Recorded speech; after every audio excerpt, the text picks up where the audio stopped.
Hi friends, welcome to Rajahmundry home recipes. ఈరోజు మన వీడియోలో పులుపులుగా ఎంతో రుచికరంగా ఉండే చింత చిగురు పచ్చిరేలు కర్రీ ఎలా చేసుకోవాలో చూపిస్తున్నా. చింత చిగురు పచ్చిరేలు కర్రీని 2 ప్రాసెస్‌లో చేసుకోవచ్చు. ఒకటి చింత చిగురిని పేస్ట్ చేసి వేసుకోవచ్చు, లేదా కర్రీ ఉడుకుతున్నప్పుడు చింత చిగురు వేసి కూడా చేసుకోవచ్చు. ఈరోజు వీడియోలో అయితే ఒక ప్రాసెస్ చూపిస్తా. చింత చిగురిని పేస్ట్ చేసి పచ్చిరేలు కర్రీ ఎలా చేయాలనేది నెక్స్ట్ వీడియోలో షేర్ చేస్తా. దీనికోసం లేతగా ఉండే చింత చిగురినైతే తీసుకోండి. చింత చిగురిని సంవత్సరం పాటు పాడవకుండా ఎలా స్టోర్ చేసుకోవాలో ప్రీవియస్‌గా వీడియో చేశా.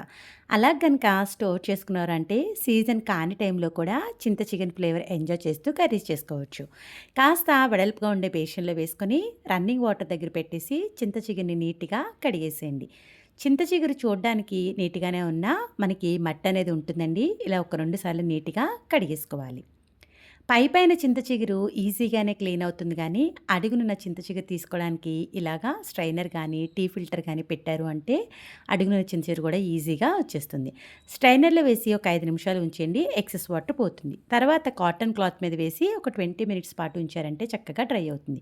కొంచెం డ్రై అయిన తర్వాత 2 హ్యాండ్స్ మధ్యలో పెట్టి ఇలా రఫ్ చేశారు అంటే, చింత చిగురు నుంచి కాళ్ళనేవి చక్కగా నీట్‌గా సెపరేట్ అయిపోతాయి. రఫ్ చేసేటప్పుడు ఎక్కువ ప్రెషర్ యూజ్ చేయకండి. జెంటిల్‌గానే ప్రెస్ చేసుకోవాలి.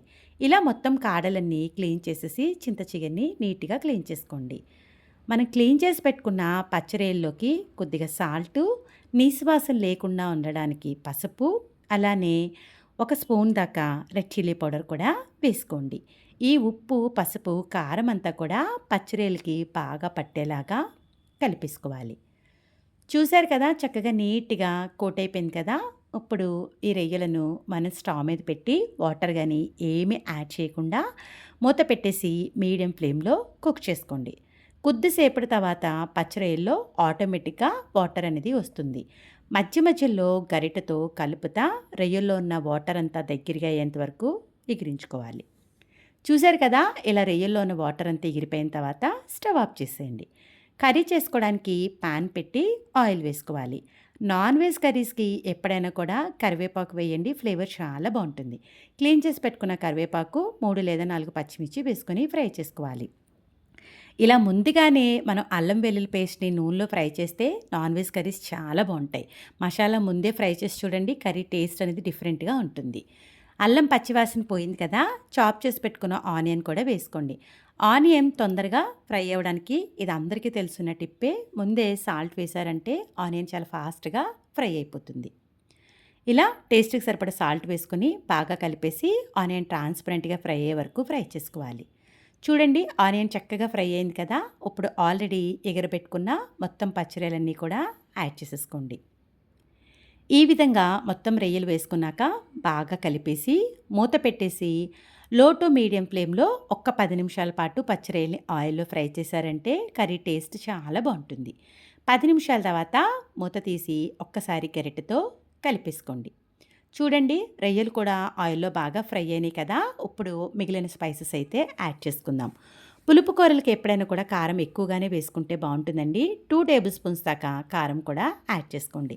దీంట్లో మనం మసాలాలు వేయకుండా ఉంటేనే పులుపు ఫ్లేవర్ బావుంటుంది. ధనియాలు, జీలకర్ర పొడి ఒక హాఫ్ స్పూన్ వేసుకుంటున్నా. నీసు వాసన లేకుండా ఉండడానికి కొద్ది పసుపును కూడా వేస్తున్నా. మనం వేసిన స్పైసెస్ అన్నీ రొయ్యలకి బాగా పట్టేలాగా కలిపేసుకోవాలి. చూడండి, ఇది కలిపేటప్పటికి కలర్ కూడా చేంజ్ అయింది కదా! ఇప్పుడు దీన్ని మూత పెట్టేసి లో ఫ్లేమ్‌లో ఒక 10 నిమిషాల పాటు కుక్ చేసుకోవాలి. 10 నిమిషాల తర్వాత మనం వేసిన స్పైసెస్ అన్నీ చక్కగా బాగా పట్టి ఆయిల్ అనేది రిలీజ్ అయింది. చూసారు కదా! ఇప్పుడు ఒకసారి గరిటెతో కలిపేసుకొని కర్రీ కుక్ చేసుకోవడానికి వాటర్ అనేది వేసుకోవాలి. ఇలా ఒక గ్లాస్ దాకా వాటర్ వేసుకొని గరిటెతో ఒకసారి అంతా కూడా బాగా కలిపేసుకోండి.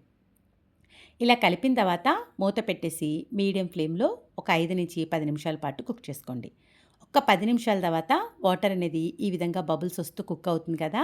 ఇప్పుడు మనం క్లీన్ చేసి పెట్టుకున్న చింత చిగురంతా కూడా యాడ్ చేసేసుకోవాలి.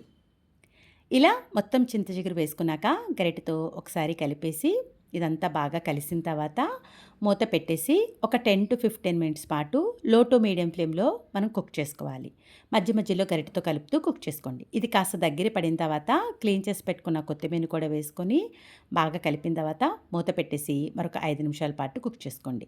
అవసరం అనుకుంటే మధ్య మధ్యలో గరిటెతో కలుపుతూ దీంట్లో ఉన్న వాటర్ అంతా దగ్గరగా అయ్యేంత వరకు కుక్ చేసుకోవాలి. చూడండి ఆయిల్ అంతా రిలీజ్ అయిపోయి కర్రీ కూడా మనకి కాస్త దగ్గర పడింది కదా! ఇప్పుడు ఉప్పు, కారం చెక్ చేసి ఏమైనా తక్కువైతే గనక యాడ్ చేసుకోండి. మూత పెట్టి మరి కాస్త దగ్గర పడేంత వరకు కుక్ చేసుకోవాలి. ఇది ఆల్మోస్ట్ మనకి వాటర్ అంతా దగ్గర పడిపోయింది కదా! ఇప్పుడైతే మనం స్టవ్ ఆఫ్ చేసేద్దాం. చూడండి ఎంతో టేస్టీగా ఉండే చింత చిగురు పచ్చిరొయ్యల కర్రీ అయితే రెడీ అయిపోయింది.